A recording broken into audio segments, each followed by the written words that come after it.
Welcome to the Lovecars on the Grid podcast, your global motorsport roundup with me, Tiff, Needell and Paul Woodman.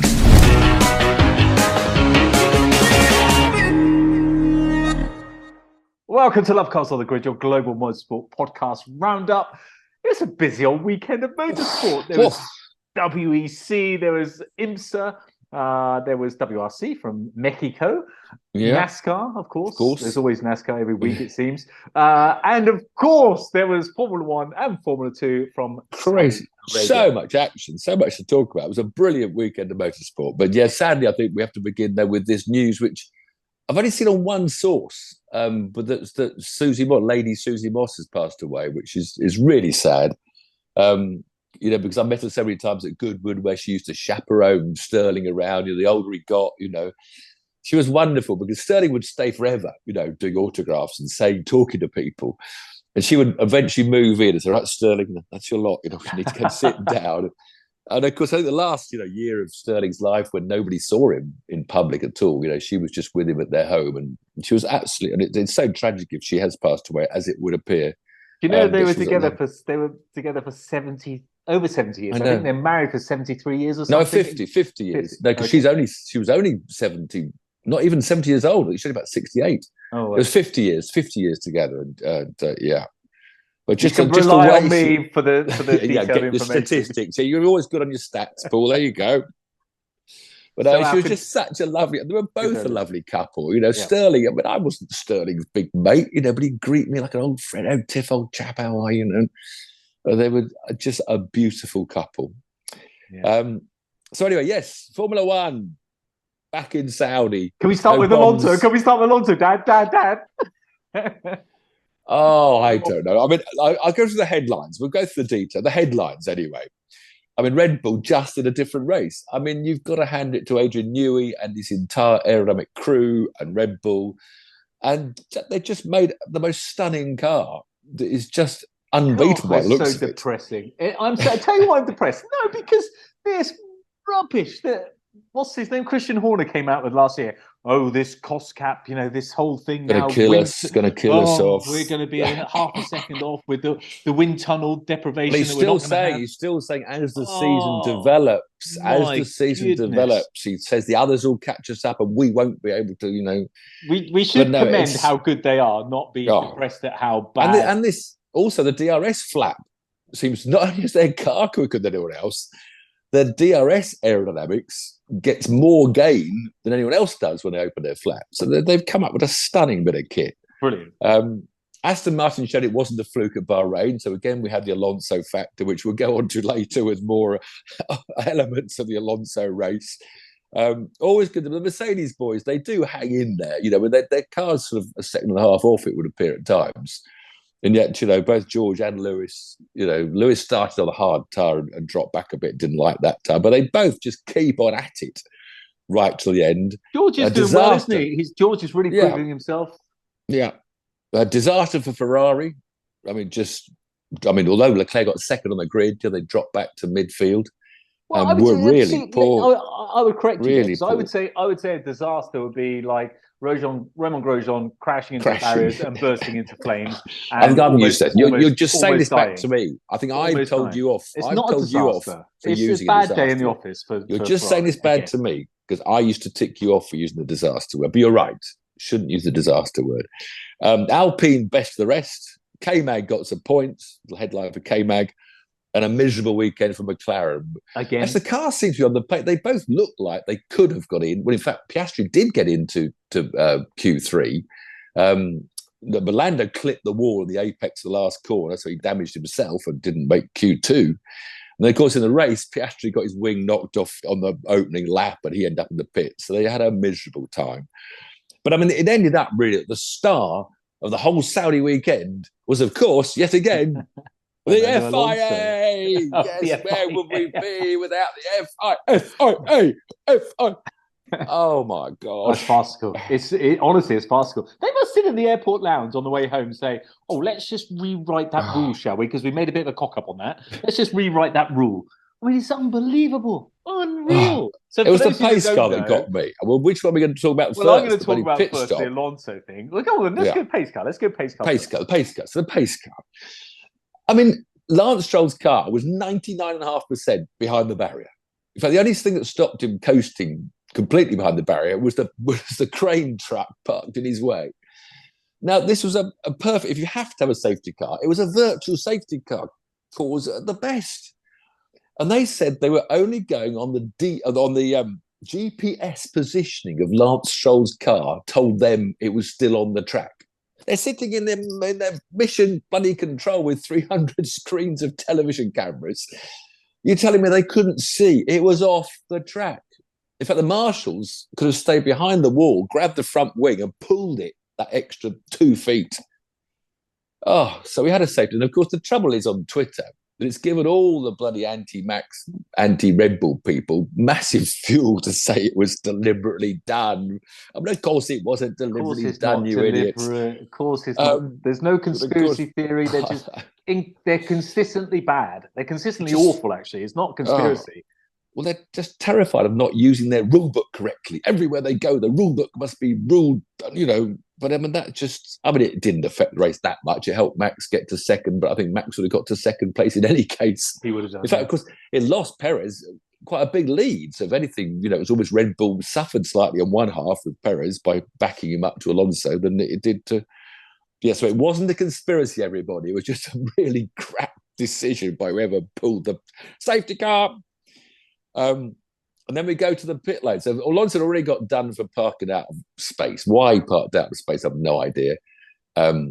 You tried to think it doesn't make that much difference, but apparently if you're not within the 2 lines each side of you, they can't check your jump start. So that's almost a reason why you're not allowed to be outside the lines. And then we go to the pit stop, coming in for his 5-second penalty. And apparently the man touched the jack onto the car. And they then had a debate for about an hour as to whether or not that should be a 10-second penalty. I mean, and the drivers were saying, Alonso was saying, have I got a penalty or not? And he kept on driving faster and faster. He almost got the fast lap on the last lap. George is saying, do I have to catch him? Is he going to get a penalty? I'm busting my gut here, and I don't know if he's got a penalty or not. So 2 drivers were busting their guts because they didn't know if he's going to get a penalty or not. Then, of course, after the podium, they say he's got a penalty, 10 seconds. Disgraceful, outrageous, awful. I mean, what are they thinking? And then, of course, they come back and Aston Martin reverse the situation and say, actually, no, we've written the rule. It was Aston Martin apparently came up with some prior cases. Now, how on earth nobody's mentioned where these prior cases were when a penalty was being served, a jackman or someone had touched the car. But I hope, they say they're going to clarify the regulation. The regulation should be no touching the car. That's what everybody thinks it was and is, in which case he should have got the penalty. The jackman cannot engage the jack. No, nothing can touch the car. It's such a simple rule. But because they've apparently let some people off in the past, Aston Martin appealed, and then, of course, Alonso was back on the podium again. Which he should. I mean, it's just the whole thing. Because we had a bit of drama later on with the Checo. We said the Red Bull drama towards the end. Because Checo was driving like mad so that Max couldn't catch him, because he wanted to win the race. Fair enough. Well done, Checo. But then Checo's saying, they come on the radio and said, Checo, do 1 minute 33.0. So he said the answer back, well, what's Max been told to do? And they say he's doing a 32.6. So he... Literally, Max was being told to do a 30, and Checo was. So of course, Checo quite like. He says, "Well, why am I being told to go slower?" They keep on saying, "Well, you're well in front," but Checo doesn't trust anybody at Red Bull after Brazil last year, where Max wouldn't let him by. So Checo just kept pushing, and he had some problems with his car. Then, of course, Max had more vibrations. And he I would have loved Max to have caught Checo up to see what happened then. What happened next? If he was within a few seconds, what would have happened? Well, that's what I'd said on Twitter. I had a little competition on Twitter. We were all predicting what lap Max would take the lead. This was the only interest I thought was going to be in the race. I had 35th lap out of 50, but I don't know whether he could have caught him or not. But I don't think he would have done without the safety car. Well, one good thing was how Jos Verstappen, Max's father, of course, how he was involved in the celebrations with Checo winning. I don't know whether you saw that, Tiff, Not missed this, no. viewers and listeners, but it was so funny. I mean, surely you would crack a bit of a smile or congratulate him or put. Oh, he did what? He did the complete opposite. Everyone was cheering and they were clambering over him to say well done to Checo, and he just, as miserable as sin, just stood there like that. Max was a bit grumpy on the podium. Someone said about a quiet face, but I mean, obviously, he probably started thinking, "I'm going to win every race this year," which would be an amazing feat. He probably would have liked the idea. But of course, he is battling with, well, according to Checo, he's battling with Checo for the championship, the title. No, I don't think Checo's getting anywhere. There's only one driver out there. There's one driver. I don't know. I've meant to look up Checo's wins because they said, "Oh, Checo's a street circuit specialist." Well, no, he won at Monaco because he deliberately spun in qualifying and got ahead of Max on the grid. I remember he won in Baku when Max had that big tower blowout, didn't he? Was that at Baku? So that's 2 street races Perez has won. I'm not sure where else he's won. But he's won 5 times, I think. I think that's his 5th win. But let's face it, if Max is there and on form and no problems with the cars, Checo's not going to win. Max is in a different class. Max is just outstanding. It was half a second faster in qualifying, half a second. He's outstanding, as are Red Bull. And as frustrating as it is, because I'm a big Mercedes, I'm a big Lewis fan, as frustrating as it is, hats off to them. They are just dominating this. It'd be interesting to see how the second half goes, but I am so cynical of this crap that I've heard from Christian Horner last year about, we're going to be really affected by this wind tunnel. Well, you've got used to him. That's him. He's used to it. He's just guarding all his fences. But I mean, what an awful circuit as well. I mean, we're back at that flipping circuit. And it's just a dreary. I mean, obviously, it's quite exciting, these high-speed swoops. But I mean, when you look at the telly, I reckon there's 4 places where you just turn the telly on and say, where are we now? I'd know if you're at the first chicane, because it's a stupidly tight, silly chicane. I'd know if the cars were going around that one banked corner, which looks impressive, but nobody overtakes there. Then there's the shot of the back of the cars when they go over a curb in the middle of one of the S's, or occasionally they go straight on and miss the curb out because they can do that 3 times before they get done for track limits. Then the 4th time, just the last corner, the last left-hand hairpin.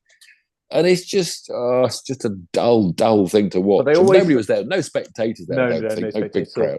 But the commentators always find a world record of some sort. I can't remember what the world record fastest street circuit or widest street circuit It's probably the fastest street circuit, but I think it's horrible to watch. There's no great corners, there's no great character. There's a bit of overtaking, but nothing spectacular. Only on DRS. There was nobody overtook that DRS. And that last corner, of course, they don't do the overtake. There's a big DRS leading up to the last corner, but a bit like the old that race with LeClerc and Max last year, after Euclid, they didn't want to overtake. And it was the same this time. You didn't actually want to overtake because then you picked up round the corner, you picked up the DRS for the past the pits, which you wanted to overtake on. So quite often they decline the overtake. Unless you're Max. I remember Max caught up, I think it was both Lewis and LeClerc, going up to the last corner, and I was saying to my son, I said, he'll stay behind here because he'll want the DRS and past the bit, but not Max. He just blitzed because he knew that you could go out to the hairpin with better traction, give the DRS to the car behind, and still not get overtaken. I mean, the domination was just frightening. It is frightening. Right, let's move on very quickly. So let me just ask you a couple of things. Ocon and Gasly is going to be nipping up all year, isn't it? It's really there's going to be pink paint changed. Like a little note here on my notes. There's going to be some pink. They got together a couple of times. They got close. Yeah, but they got close. But I thought it was quite respectful for those two. It was so far. It'll build up. And what about Ferrari? Mentioned that a bit frustrating for them. It wasn't a disaster, but it was not the best day in the office. But what's going on next, Tiff? I know. Qualified second, they moaned about the tyres and moaned about this and that and shrugged their Italian Mercedes got more pace now. It seems that Mercedes... Yeah. Well, I think their drivers work hard. I think Leclerc and Sainz, their shoulders drop easier than Lewis and George, maybe. Tsunoda's still sorting De Vries out in the Alpha Tauri team, although De Vries did miss one of the free practice sessions with a problem. Piastri's looking good. Oscar Piastri seems to be on the pace of Lando pretty much. I mean, Lando mucked up in qualifying. Then who else do we have? Guan Yu Zhao sorted out Bottas this weekend. Seemed to be quicker than him all weekend. I think Alpha, they need some better drivers. I don't think Alpha have got, neither of them are particularly brilliant. They're very, very good, but I think Alpha needs some... I don't know. I'd grab a GP2 driver or someone, you know. the Russian boy that could have got the Ferrari drive last year. So yeah, a few battles going on, but in the main, they go to Australia next. And funny enough, that's not the greatest racing circuit. I know I'm too critical all the time, but it's got an S-bend too many. Australia, I think there must be at least 4 right lefts or left rights. And those are corners where it's easy to block, because if you block on the way in, I was just going to say you can't overtake on the exit because the person half from the front. It's got no real wow corners. There are no corners that are almost flat out in 7th gear or something. But it's a great scene, and the crowd's brilliant. Of course, it used to be the opener before the Middle East came in with loads of cash. It used to be the opener of the season. And I never realised until I started racing that there's so many corners you just cannot overtake on. You can't overtake because of how it's set up. So the way the corner lies, So Formula 2, a lot of overtake. Formula 2 is quite fun to watch because of the DRS. There's 3 DRS zones, so it kept them all busy, staying in a big train and overtaking. And in fact, the reverse grid race wasn't won by the reverse grid poleman. It was won by the Japanese boy Ayuma Iwasa, who came from 4th to win. Ollie Bearman, our boy Ollie, I still think he's going to be great. He still hasn't got used to making his tyres last. He's not quite got to be. He was qualified second in his second F2 race. And he came from 9th from the grid up to 4th place in the reverse grid race, going really well. When Théo Pourchaire, this sort of superstar of the future, they all reckon, the French kid, it just came down to that first tight chicane. And this happens quite often. You're so busy overtaking the one in front of you, you forget about the one in front of the one in front of you, which was poor Ollie Bearman. Ollie Bearman just turned in when Pourchaire, busy overtaking, I think it was Martin, just T-boned him. He wouldn't have even made the corner, Pourchaire. So he wiped out poor Ollie and got a 5-place grid penalty for doing that. I would have given him 10 or 15, to be honest, or not even let him start the next race. It was a horrendously bad mistake. Then in the main race, from second on the grid, Ollie Bowman got into the lead, led for a while, got shuffled back a bit, and then spun it. Got carried. I think the tyres were going off, and he spun it.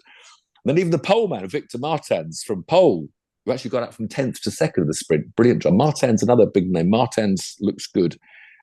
He spun out of the lead. Does it surprise you these guys are spinning their cars and well, I think the tyres get a bit off, and again those snakes all down the back. I say they all look the same to me, but there's one of them. It's always the same one that seems to catch people out. Whether the camber's weird there. I can understand smooching the wall and on a street circuit and getting super close, but I can't understand them spinning it so much. There is one corner that has been spinning cars since the very first FP1. I think the corner was the runoff area to turn in. So the Dane Frederick Vesti, Ollie Bearman's teammate in the Prema team, he cruised through from about 4th or 5th on the grid to take an easy win in the end. Got his tyres worked, but he's a second-year man. Finished first ahead of Jack Doohan and Daruvala. A lot of it was good stuff. It's just Ollie recovered to 10th after his spin, but he's coming. Good. He's going to be our next Grand Prix driver, I believe. When a seat ever bloody well becomes available. That's Alfa Romeo. You heard it here first. Yeah. There you go. Well, he's a Ferrari Academy man, Bearman, as are 2 or 3 others, but he's probably the leading Ferrari Academy boy in the race. Right, let's go to World Endurance, shall we? America. Quite interesting what happened over there. Sebring. We've got 2 races the same weekend. I mean, it won't happen again because guess what? Q8 have now bought the opening round of the World Endurance Championship for next year. So we won't have the double header that's been a feature the last couple of years at Sebring. And at Sebring, we go from Saudi track to Sebring, which is the bumpiest, nastiest, every different type of corner, from hairpins to S's to high-speed right-handers, high-speed left-handers. Fabulous dog-fighting track with cars bouncing and kicking and bumping. And we had the World Endurance Championship races on the Friday, the 1,000-mile or 8-hour maximum length race. And this news, there was so much promise with these LMHs meeting the LMHDs. It ended up being a Toyota 1-2 in the end. And the efficiency of Toyota, the experience, they gradually worked their way to the front. They didn't make mistakes. Ferrari that got on pole position. That was the big stunning story of the Thursday qualifying, that one of the new Ferraris, brand new, stuck it on pole position. Well, great looking car that is, by the way.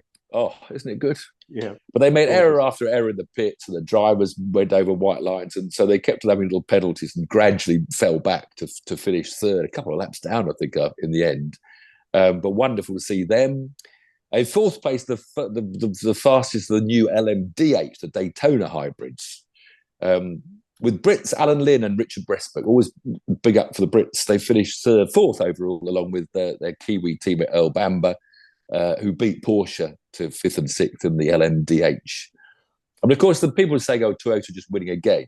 Because of course, there's this balance of power that has to be developed between LM hybrids. Just quickly explain to people may not. The LMH, so the LMH is just the big H. You build the whole car yourself. So the good old-fashioned Toyota build those, Ferrari, Peugeot, and who else is in there? Someone else building their own cars. Whereas the LMHD, the Daytona cars that are racing in the next day, we'll talk about in a minute, you have to buy any one of 4 LMP2 chassis, which I can't remember now. What's that Canadian company? Any Hymac, something like that. And you have to all have the same regen axle, rear axle, gearbox hybrid bit. So you all have to have a bespoke parts.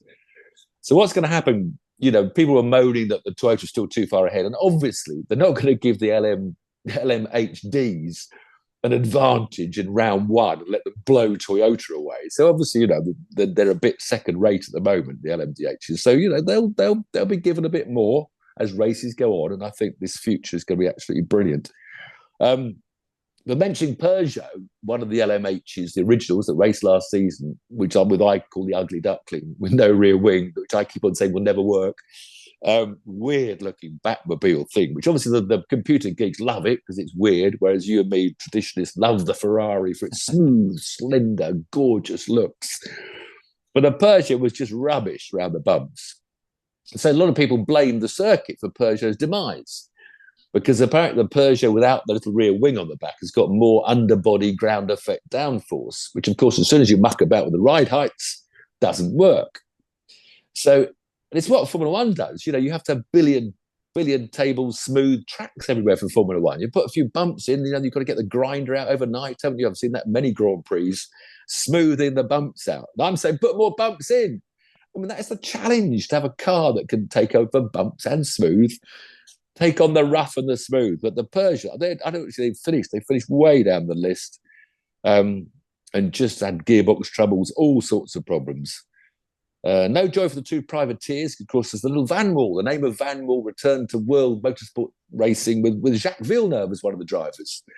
But they had a lot of problems, but it was great to see them out. The Glickenhaus also was retired, one of the first retirements. They didn't have a good weekend. So interesting, but it's building, it's growing.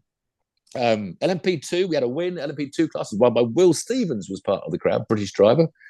Whereas our mate Ryan Cullen, Lovecars presenter, had a miserable weekend, I'm afraid. He was 25th, 21 laps down. Ryan was his co-driving his thing. Actually, one interesting thing about track limits. In the GT AM, there's no GT Pro anymore. It's a GT AM only. The all-woman team in their Porsche, the Iron Dames, 3 quick women. They've already won, I think they won their class in Spa 24 hours. They've won a couple of classes, really 3 quick women. And Sarah Bovey led the opening hour, I think, or half an hour, at least the first session, holding off those behind her. But sadly, Rahal Frey, I don't know if it's Rahal Frey, one of the well-known left-handers about turn 4 or 5. She went 4 wheels over the curbs. The curbs are very narrow, so you can put your wheel up on curve. But as soon as you're over the curb, there's dirt and shit and rubbish. So not many drivers disobey track limits, because if you do, there's a physical thing that slows you down. And poor old Rahal, she got 4 wheels over the curb. She's now in a ploughed field almost. The car bucked up and down and ripped off the underbody at the back of the Porsche, which took a long time to repair and put them out of the picture. Now, this is where you come to the dilemma, because I'm sort of feeling, well, yes, you need to be penalised when you go 4 wheels off, which is the problem with all these smooth, FIA tracks with their huge car parks, that all these kids go off and just stay full throttle and come back on in the same position as they went 4 wheels off. Almost an advantage sometimes. Well, it is. Well, it is, yeah. Of course it is. Yeah. You can get more exit speed. Yeah. Now, okay, we're now living on this bloody track limits rule. So all these Formula 3s, every time you do that, that's one, then there's a warning. And whereas, poor Ray, she just had an instant punishment. You know, she'd made an error. And the team did as well, big time. And she was punished for her error. But now, is that better than having, track limit warning, track limit warning? I mean, do we want to see that sort of damage done for a small error? It was a small error.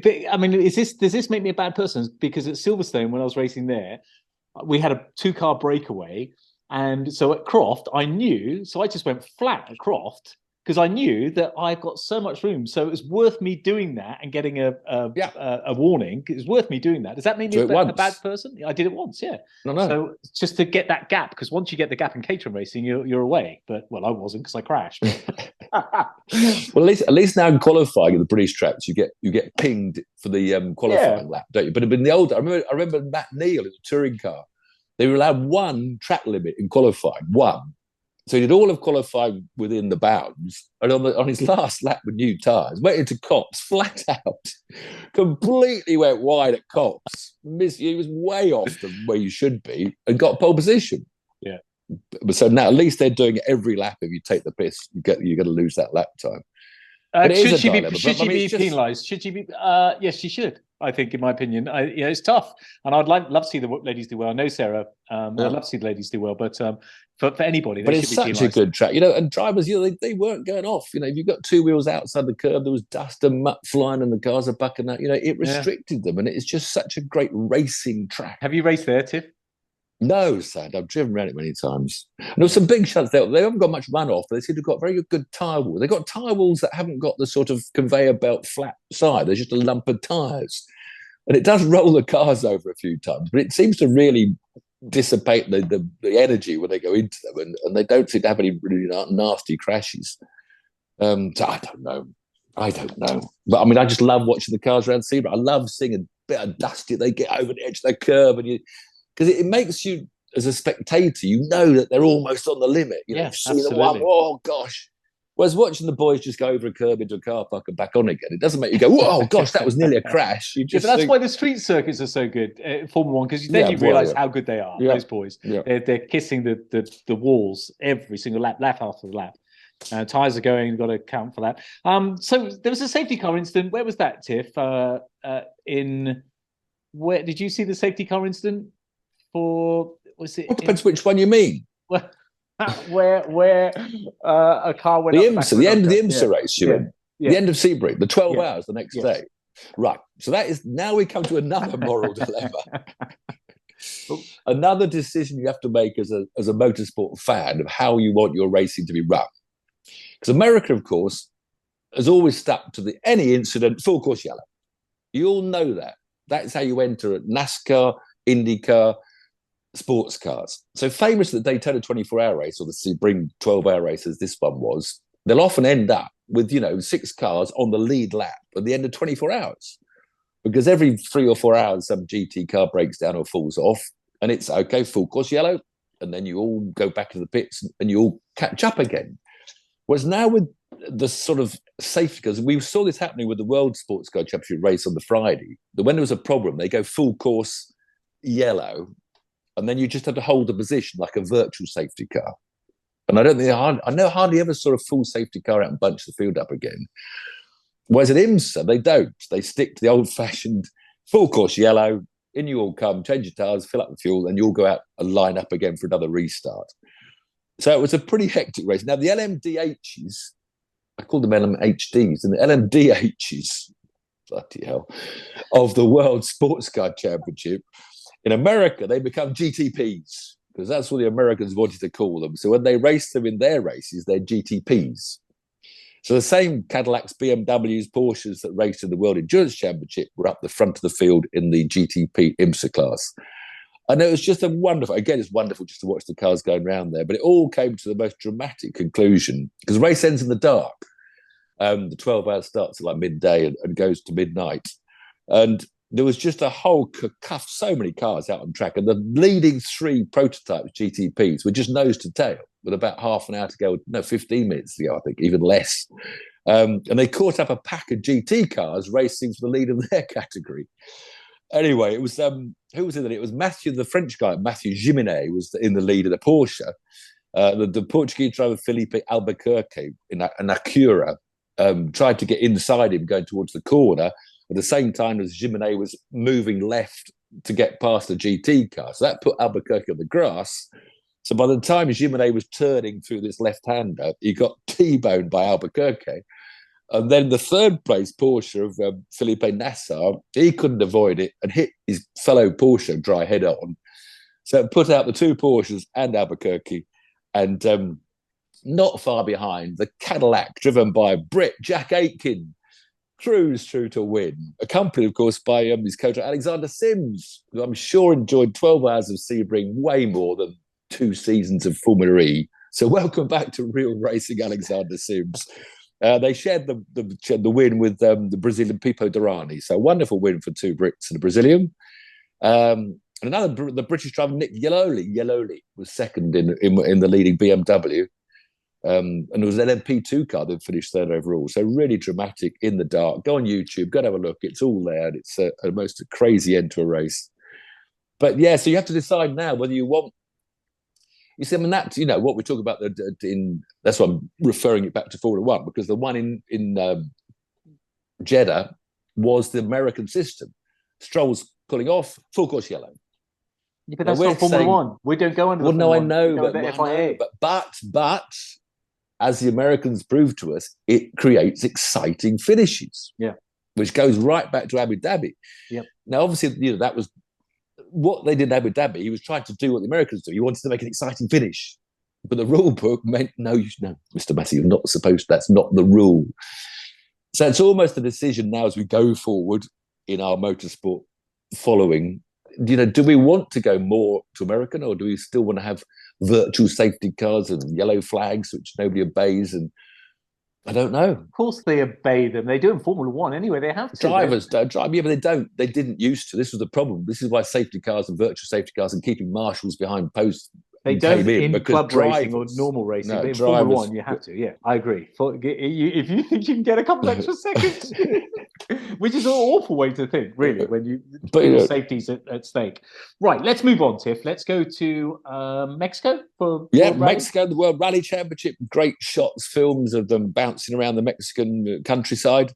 Quite exciting early on because Ezapeka Lapi in his Hyundai was out front after day 2, doing a good job keeping ahead of Sebastian Ogier, who was having his second outing out of the 3 rounds so far in his partial program. It's just a partial program for Toyota, and yet he just turns up and pushes on. But on the beginning of day 3, poor old Ezapeka lost control and stuffed it into a telegraph pole, which left Seba Ogier to just cruise to another win. So he's done 2 rallies, leading the championship. He just missed one out. He's an unbelievable driver, that boy. He's unbelievable. Behind them, Elfin. Has he driven a Formula One car? I mean, it'd be amazing to see how long it would be before he got up. I know, Loeb did, but I don't think Ogier's done much GT. I think he might have been testing a GTP. It might be out in one soon. Not GT, Le Mans or something. I think he is attached to Peugeot, maybe. Great. Elfin Evans was a good run in 3rd, which became 2nd when Lappi went out. So he was looking like a Toyota 1-2, but Thierry Neuville was tracking down Elfin, and unfortunately, on the last stage, he pipped him by 0.4 of a second after 4 days of dust and trouble. And so it put Elfin down to 3rd. Kalle Rovanpera, who was leading the championship, was 2nd in the championship, ended up 4th. He's still road sweeping. Something like you get a lead of the championship and then you road sweep, so he just couldn't really compete. Octanic, terrible weekend for Fords. Octanic, I think, was leading the championship because he won in Sweden, wherever it was. He had a turbo failure on the beginning of day 2, and that just put him back. Whereas his new permanent teammate, Pierre-Louis Loubet, went loopy-loo, I've said twice, and spun off. So, because there was a Frenchman last year, Adrien Fourmeau, that was the number 2 in Fords, and he kept on crashing. So Fourmeau has been demoted to WRC 2, and now it's given Loubet the chance. And Loubet seems to be making the same mistakes as Fourmeau. But the big wave your British flag goes to Gus Greensmith, who he fell out of he struggled to be on the pace in the manufacturers up in the WRC1, the World Championship. So he dropped down to a WRC2 in a Skoda, and he finished 6th overall and beat all the LMP. I keep my LMPs going, WRC2s, which included Formeau in the Ford, who was with him last year, but he stayed in Ford. So great for Gus Greensmith, 6th overall, winning. So it's nice to come out and rally and have a good weekend after a bad couple of years. Good. And all we've got left is NASCAR, an exhausting weekend of watching some great motorsport. They went to Atlanta, which is it's the third now the restrictor plate race. Because Atlanta used to be quite a flat oval. They built it up a couple of years ago to 28 degrees because they wanted to be a super speedway. And to do that, you have to, when you go to these high bank tracks, they put these restrictor plates in called restrictor plate racing. It cuts the airflow, drops the power from 670 down to about 510. And so as in Daytona and Talladega, this week at Atlanta, they're all full throttle all the time, all the lap. So apart from when you trail off to change your grip a bit and change lanes and move backwards and forwards and bump the car in front. So it's a hell of a spectacle, but it's pretty hard to overtake, and cars sort of sit in two lines. My mate was there this weekend, actually. Oh, was he there? Yeah, look at that. There they go. Yeah, just incredible. And look at the people as well. For those of you that are watching on YouTube, I'm just holding my phone up. But, unbelievable. Crowd. Yeah, really. But I mean, spectacularly boring. No, it was spectacular. No, it was interesting. Like, it was close. It was because when you see 30 cars just door to door, side to side, you're always a bit because they're always moving about a bit. Yeah. And I'll take up the story of the greatest NASCAR driver on the grid, who's already been robbed of 2 wins due to late safety cars when he would have won it easily. The great Carl Larson in the farm. This typifies what happens in a NASCAR race. So he was running a happy 4th early on. So me and my son, Carl's up there, 4th place, good man. And all of a sudden, he started making moves. Now, the top line was mainly the fastest. All the commentators said because 2 rows, and the top row was going faster than the bottom row. But no, not on Kyle. Kyle says, I'll just drop out of this top row, go down low for a while to see how I get on. And that didn't work. So you had to quickly get back in the top row, which sometimes is hard because if nobody leaves a gap for you, you can't get back in. Like a motorway, yeah. But then later on, he tried another move and couldn't get into the lower lane either, and ended up in the middle of the 2 rows. And literally went from 4th to 24th. And you see the speed difference. If you come into the middle and you don't get help from behind, as they accommodate, got to help. You need help from behind. And when nobody else wanted to leave a lane above or below and help him, so he just went sucked back. Wow. So we've given up on him. Okay, he's not going to win the race. And then, sorry, team. Cough. And then half an hour later, Kyle's 8th. Hold on a minute.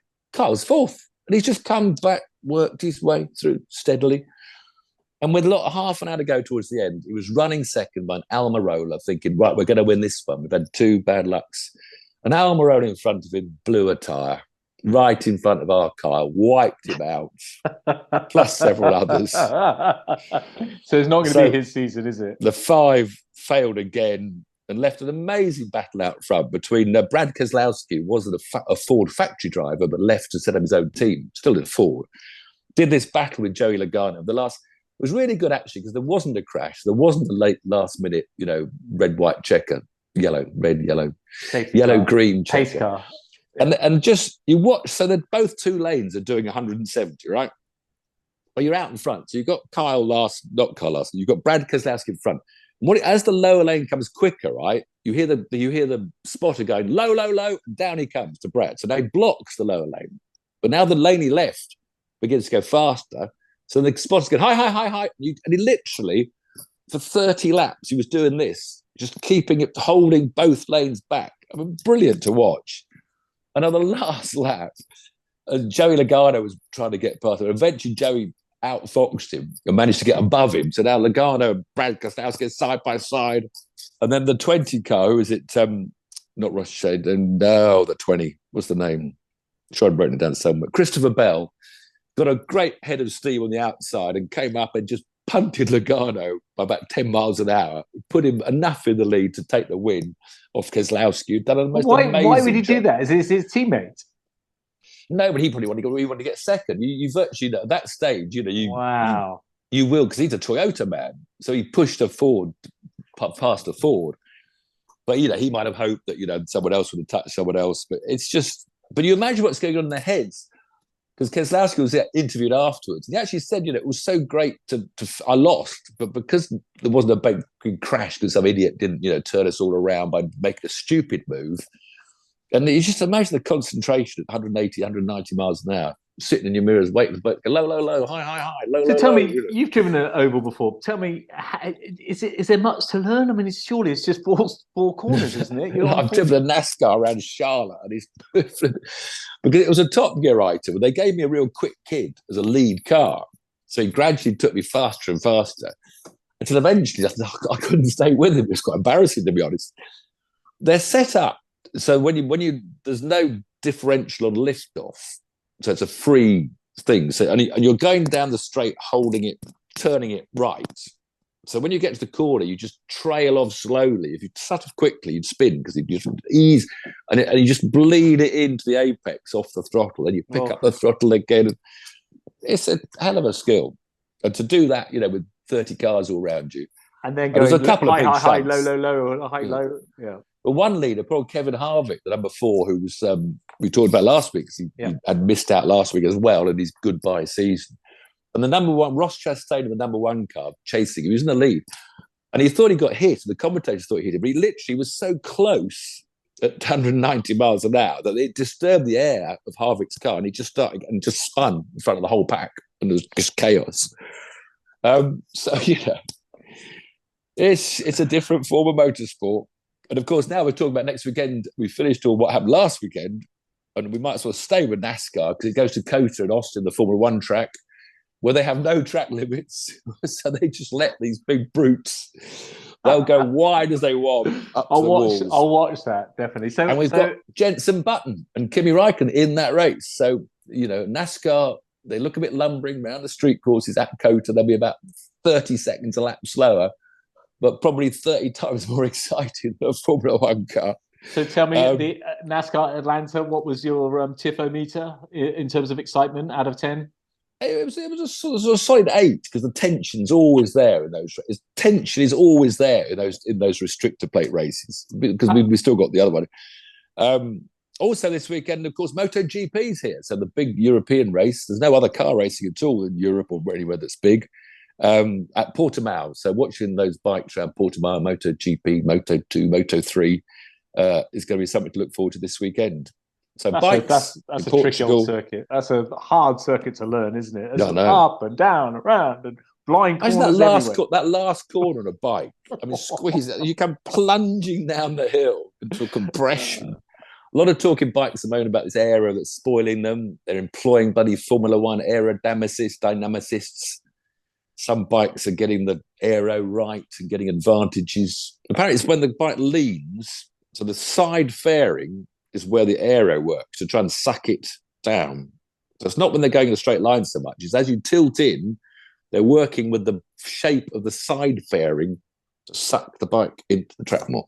There you go. You heard it here first. It'll ruin bike racing. Ban it, boy. Ban it before you end up with what we've got in Formula 1. You know what? Formula 1, the more I see it, the more I want, not just because Red Bull are dominating, but I just want it to be basic again. Those steering wheels, you got 20 or 30 different controls on there, and you stop the Have you read they're talking seriously about changing the rules to peg back Red Bull?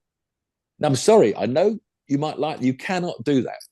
You cannot do that. You can't change a set of rules to try and penalise one team because they've done such a brilliant job. You wrote the stupid rules. I'm not a fan of Red Bull. I never had been, but hats off to them. They're absolutely dominating, and if they're dominating, good for them. They're doing it for the right reasons. They got the best driver and the best aerodynamicist. There you go. Don't make such open rules.